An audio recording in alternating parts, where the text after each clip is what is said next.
BNP নেতাদের শেল্টারে ঘরে ফিরছেন নিষিদ্ধ আওয়ামী লীগের পলাতক নেতারা, এমন অভিযোগ উঠেছে যশোর বিএনপি নেতাদের বিরুদ্ধে। জানা গেছে, শেখ হাসিনার শাসনামলে নির্বাচিত ইউপি চেয়ারম্যানরা 5 আগস্টের পর পলাতক ছিলেন। এবার তারা একে একে এলাকায় ফিরছেন, কিন্তু এই ঘরে ফেরার নেপথ্যে রয়েছে টাকার খেলা ও রাজনৈতিক মদদ। অভিযোগ উঠেছে, বিএনপির স্থানীয় প্রভাবশালী নেতারা মোটা অঙ্কের টাকার বিনিময়ে এসব পলাতক চেয়ারম্যানদের নিরাপত্তা ও সুযোগ সুবিধা দিচ্ছেন।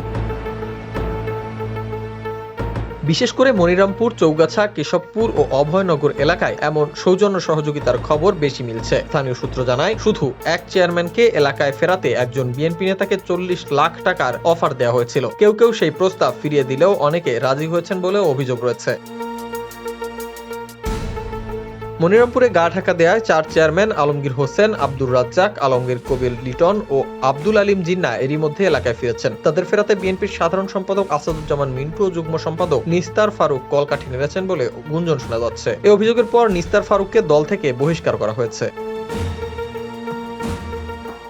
যশোরে চৌগাছায় ফিরেছেন ফুলসারা ইউপি চেয়ারম্যান ও উপজেলা আওয়ামী লীগের সাধারণ সম্পাদক মেহেদী মাসুদ চৌধুরী। বিএনপি নেতাদের সহায়তায় ফিরে এলেও পরে তাকে গ্রেপ্তার করে আদালতে পাঠায় পুলিশ। পাশাপোল, ধুলিয়ানি, নারায়ণপুর ও জগদীশ ইউপি চেয়ারম্যানদের দেখাশোনা করছেন বিএনপি ও যুবদলের বিভিন্ন নেতা, এমনটাই জানাচ্ছেন স্থানীয়রা।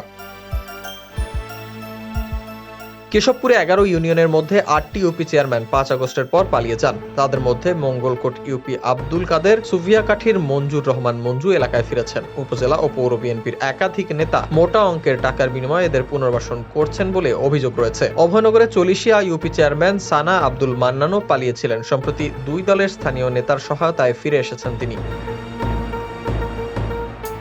জেলা বিএনপির সাধারণ সম্পাদক দেলোয়ার হোসেন খোকন ও সভাপতি সৈয়দ সাবেরুল হক সাবু জানান, কিছু অভিযোগের ভিত্তি রয়েছে, তবে সুনির্দিষ্ট প্রমাণ ছাড়া কাউকে শাস্তি দেওয়া যাবে না। এদিকে যশোর জেলার 93টি ইউপির মধ্যে ইতোমধ্যেই 28টিতে প্রশাসক বসানো হয়েছে। কেউ কেউ প্যানেল চেয়ারম্যানের মাধ্যমে কার্যক্রম চালাচ্ছেন, কেউ কেউ আবার অদৃশ্যভাবেই নিয়ন্ত্রণ করছেন। পুরো পরিস্থিতি ঘিরে স্থানীয় রাজনীতিতে এখন আলোচনার কেন্দ্রবিন্দু হয়ে উঠেছে পলাতক আওয়ামী লীগ নেতাদের এই ঘরে ফেরার নাটক।